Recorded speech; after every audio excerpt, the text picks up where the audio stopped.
C'est la nouvelle lune du 13 janvier 2021 sous le signe du Capricorne. Et j'ai eu envie aujourd'hui de tirer deux cartes. Deux cartes concernant la conscience collective de la planète. Une carte que j'ai voulu tirer pour avoir un aperçu de l'énergie dans laquelle la plupart de la population terrestre se trouve aujourd'hui.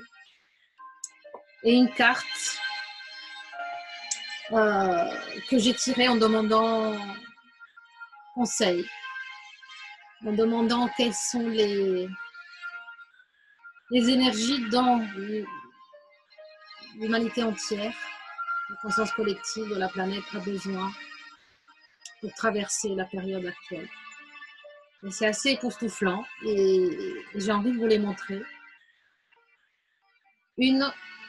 Alors, tout d'abord, c'est les cartes de tarot de Thoth que j'utilise aujourd'hui. Donc, la première carte que j'ai tirée, c'est la numéro 10 d'épée. Et le titre est Ruine.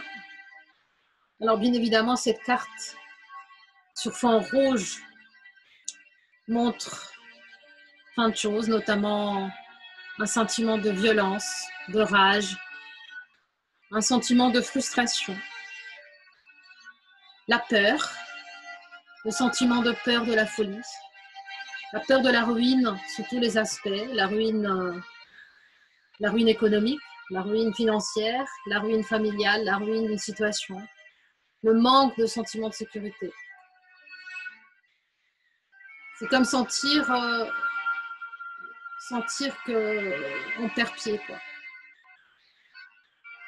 C'est une carte qui n'est pas heureuse du tout et contient un énorme pouvoir de destruction.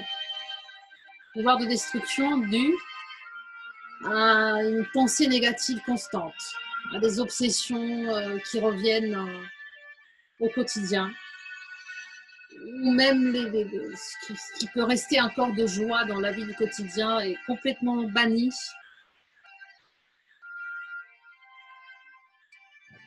par le corps émotionnel des personnes. Bien évidemment, ça concerne l'humanité tout entière. Ça ne veut pas dire que tout le monde se trouve dans cet état. Mais en règle générale, quand on tire une carte concernant une thématique si vaste, donc on ne peut pas définir dans le détail, ça ce n'est qu'un aperçu général du sentiment. C'est un ras-le-bol généralisé. Les gens n'en peuvent plus. Là, on a touché vraiment la limite de la tolérance de l'ancien monde, d'une ancienne manière de vivre, d'une ancienne manière de communiquer, de se soutenir, de relier les uns les autres, d'être gouvernés, d'être complètement bernés, de se laisser manipuler par les mensonges. Donc c'est une carte de peur, la peur d'un futur absolument incertain. Là, on rentre dans une nouvelle phase de la vie de tout le monde dont on ne connaît pas. On ne connaît pas la suite. On est dans un vide sidéral. Et le vide fait peur. Mais ce grand changement nécessite ce saut dans le vide. Et donc, il y a quand même, sous ces influences, l'influence de cette nouvelle lune en Capricorne, bien sûr, l'invitation est quand même encourageante. Et comme par hasard, la carte tirée à ce sujet, c'est la reine des disques. Vous voyez, il y a un petit Capricorne aussi qui se pose à côté d'elle. Et la reine de disques, là, c'est tout un autre sujet. Ça, c'est le message de la nouvelle lune. C'est le message des énergies. Dans la conscience collective, est invitée à se connecter afin de pouvoir transcender les situations actuelles, rentrer en elles-mêmes et ainsi s'aimer. Les perles d'un futur qui se veut radieux. Parce que c'est ça qui est prévu. Donc, je vous laisse quand même regarder la carte. C'est une carte magnifique, pleine d'espoir. Cette femme qui regarde vers le futur avec ses cornes magnifiques tendues vers le ciel. en connexion parfaite avec l'esprit, avec l'intuition, avec la sphère céleste, la nourriture céleste. En même temps, c'est une carte dans le signe, cette femme a un bâton dans la main. Et on dirait que ce cristal en haut du bâton représente l'eau, c'est l'eau de la terre. Donc un émotionnel qui se guérit, une eau qui se guérit, un ADN qui se transforme, qui s'enforme, qui se multiplie. Dans la constance, l'opiniâtreté du Capricorne, infatigable, qui monte les montagnes, qui arrive jusqu'au sommet, dont rien ne l'arrête, ni situation extérieure, la météo, la neige, le vent, la pluie, rien ne l'arrête, la difficulté du terrain, du chemin, rien ne peut l'arrêter.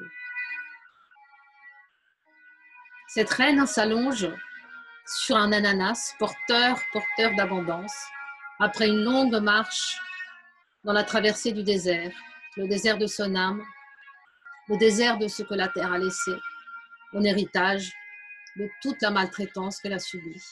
Elle se pose après ce long chemin qui dure depuis des années, des milliers, des centaines d'années. Et enfin, elle se nourrit des énergies terrestres et des énergies célestes qui vont l'accompagner vers le futur radieux qui s'ouvre à elle.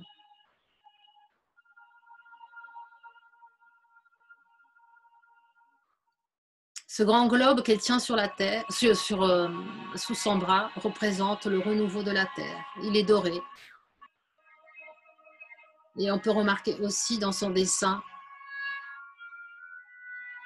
les cercles qui s'entrecroisent, comme un clin d'œil à la matrice de la fleur de vie, la nouvelle fleur de vie, le nouvel arbre de vie qui va se construire devant elle, qu'elle va pouvoir s'aimer, dont elle va pouvoir ensemencer la terre afin de la rendre nourricière et fertile pour les années à venir.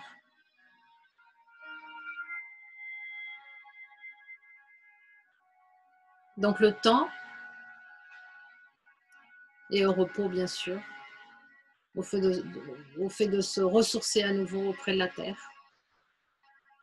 au fait de s'occuper de soi-même avec délicatesse, avec soin, de se reconforter de ce long voyage, de cette traversée du désert qui n'est pas terminée et qui s'annonce, dans la fin s'annonce radieuse. Et c'est un message d'espoir. C'est pas que un message d'espoir, c'est un message certain pour toute l'humanité. On va tous y arriver. De juste tenir bon. On est tous courageux. On a tous survécu à des peines, à des situations extrêmes. Et ça, c'est le moment de rebondir. Et de rebondir avec le printemps qui viendra. Non pas sans avoir pris soin de soi-même. Vraiment au plus profond de soi-même. Et d'avoir permis à tout ce qui ne sert plus de nous quitter définitivement. Je vous dis au revoir. Prenez soin de vous. Et à très, très bientôt.